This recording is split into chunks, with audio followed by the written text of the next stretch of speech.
Dear students, आज की video lecture में हम एक इम्पोर्टेंट प्रोग्राम जो है असेंबली लैंग्वेज में लिखेंगे। That is the write a program that display a string in reverse order. हमने एक प्रोग्राम लिखना है जो कि स्ट्रिंग को रिवर्स ऑर्डर में डिस्प्ले करे। अक्सर यूनिवर्सिटीज़ के और कॉलेजेस के एग्ज़ाम में ये क्वेश्चन जो है वो पूछा जाता है। तो हम देखते हैं कि हम किस तरीके से असेंबली लैंग्वेज में एक स्ट्रिंग को रिवर्स ऑर्डर में डिस्प्ले कर सकते हैं। प्रोग्राम को स्टार्ट करने से पहले हम इसकी लॉजिक देखते हैं कि हम इसको किस तरीके से इम्प्लीमेंट कर सकते हैं। फॉर एग्ज़ाम्पल, हमारे पास एक स्ट्रिंग है हेलो पाकिस्तान।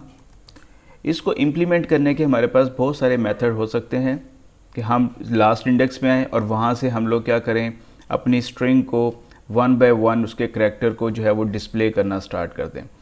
सेकेंड हमारे पास मेथड ये है कि हम क्या करें, स्ट्रिंग के फर्स्ट करैक्टर को रीड करें, इसको स्टैक पे पुश कर दें। सेकंड करैक्टर को रीड करें, स्टैक पे पुश कर दें।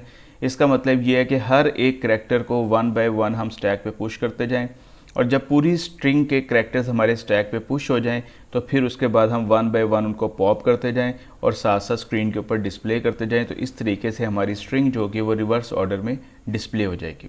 स्टार्ट करते हैं सबसे पहले dot model directive small dot stack 100 हैग्स डॉट डाटा।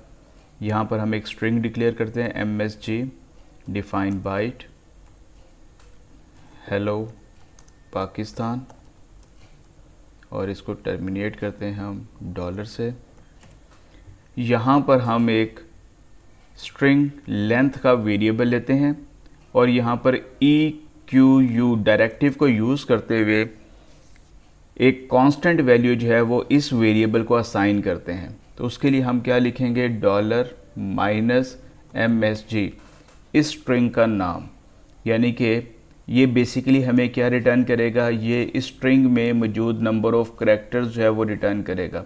उसमें ये डॉलर का साइन भी साथ शामिल होगा। तो जितने इसके नंबर ऑफ़ करैक्टर्स होंगे वो यहाँ पर इसको डिक्लेयर कर देगा। सेकंड इसका मेथड ये भी हो सकता है कि आप यहाँ पर लिखें strlen और इसके साथ EQU और यहाँ से आप इस टोटल नंबर ऑफ़ करैक्टर्स को काउंट कर लें इसमें कितने हैं। तो ये आपके लिए थोड़ा टाइम कंज्यूमिंग हो जाएगा। ये हमारे पास एक इजी मेथड है, इसलिए हम डॉलर माइनस स्ट्रिंग का नाम लिख देते हैं तो वो ऑटोमेटिकली इसमें जो नंबर ऑफ़ करैक्टर्स होंगे उसको वो काउंट कर लेगा। देन हम अपना कोड सेगमेंट लिखते हैं डॉट कोड। इसमें हम प्रोसीजर लिखते हैं मेन प्रॉक मूव AX में @data मूव DS में AX। अब इसके बाद हम लोगों ने वन बाय वन करैक्टर जो है वो मैसेज का यानी कि स्ट्रिंग का रीड करना है। तो यहाँ पर हम एक इंडेक्स वेरिएबल लेते हैं मूव SI और इसको हम 0 पास करते हैं, यानी कि फर्स्ट करैक्टर के इंडेक्स की वैल्यू हमने पास की SI को। इसके बाद यहाँ पर हम मूव करते हैं CX में strlen, यानी कि ये जो हमने कांस्टेंट वेरिएबल डिक्लेयर किया था इसकी वैल्यू हमने CX रजिस्टर को पास की, क्योंकि CX रजिस्टर जो होता है ये हम लूप के लिए यूज़ करते हैं। बाय डिफ़ॉल्ट लूप जो होगी हमारी वो CX रजिस्टर को यूज़ कर रही होती है। यहाँ पर अब ये जो हमारे पास स्ट्रिंग लेंथ का वेरिएबल था इसमें ये डॉलर का जो साइन था या करैक्टर था वो भी इंक्लूड था। तो यहाँ पर हम डिक्रीमेंट करते हैं CX में ताकि ये वाला करैक्टर जो है ये हमारा रिवर्स ऑर्डर में डिस्प्ले ना हो, N से हमारी स्ट्रिंग जो है वो रिवर्स ऑर्डर में डिस्प्ले हो। अब इसके बाद हम क्या करते हैं, यहाँ से वैल्यू को पुश करते हैं ऑन द स्टैक। कौन सी वैल्यू को, SI जिस इंडेक्स को पॉइंट कर रहा है उस वैल्यू को हम स्टैक के ऊपर पुश करते हैं। इसके बाद इंक्रीमेंट करते हैं SI में, यानी कि SI पहले 0 इंडेक्स पे था, ये वैल्यू हमारी स्टैक पे पुश हुई। H जो है ये हमारा स्टैक पे पुश हुआ। उसके बाद हमने इंक्रीमेंट SI किया, SI जो है हमारा वो अब E वाले इंडेक्स पे आ गया। इसके बाद हम यहाँ पर लूप लगाते हैं, लूप, और यहाँ पर एक हम लेबल यूज़ करते हैं अगेन। लेट्स से यहाँ पर हम लेबल का नेम लिखते हैं अगेन। तो ये वन बाय वन करैक्टर्स हमारे क्या होंगे, ये स्टैक पे पुश होते जाएंगे। CX में की जितनी वैल्यू होगी, जो भी वैल्यू CX में होगी उतनी दफ़ा ये लूप चलेगी और वन बाय वन करैक्टर हमारे स्टैक के ऊपर जो हैं वो पुश होते जाएंगे। उसके बाद हमने क्या करना है, इसको अब डिस्प्ले करना है। तो डिस्प्ले करने के लिए यहाँ पर हम लोग दोबारा से मूव करते हैं CX में, STRLEN, और इसमें हम डिक्रीमेंट करते हैं CX में। देन यहाँ पर एक लेबल लगाते हैं डिस्प्ले के नाम से, और यहाँ पर अब हम पॉप करते हैं पॉप DX, क्योंकि पॉप के साथ हम 16 बिट का वेरिएबल जो है वो यूज़ कर सकते हैं। यहाँ पर अगर मैं खाली लिखता DL तो ये एरर जनरेट होगा, तो यहाँ पर आप लिखते हैं पॉप DX। और करैक्टर को डिस्प्ले करने की सर्विस क्या होती है, move AH 02H, interrupt 21H, और यहाँ पर आप लिखें लूप डिस्प।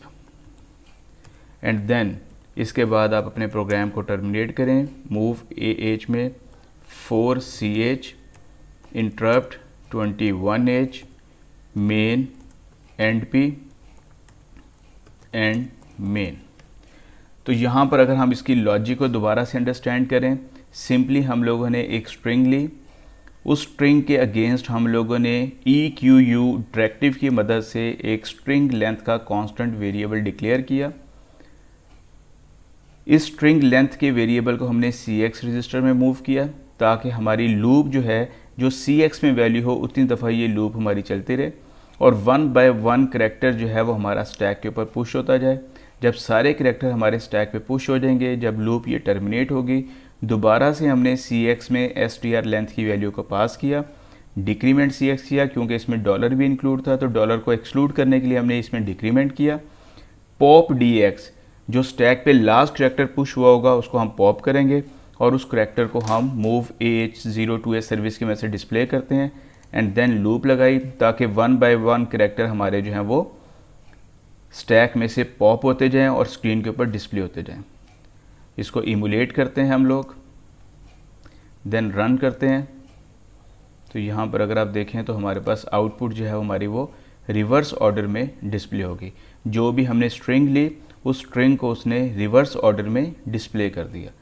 फॉर एग्जांपल यहाँ पर हम कोई और स्ट्रिंग लेते हैं, यहाँ पर हम कहते हैं लेट्स से हेलो पाकिस्तान की बजाय हम लिखते हैं माय फर्स्ट प्रोग्राम, राइट। अब इसको इमुलेट करते हैं, रन करते हैं। तो यहाँ पर देखें हमारे पास रिवर्स ऑर्डर में हमारी स्ट्रिंग जो है वो डिस्प्ले हुई। आज तक के लिए इतना ही, बहुत शुक्रिया, अल्लाह हाफिज़।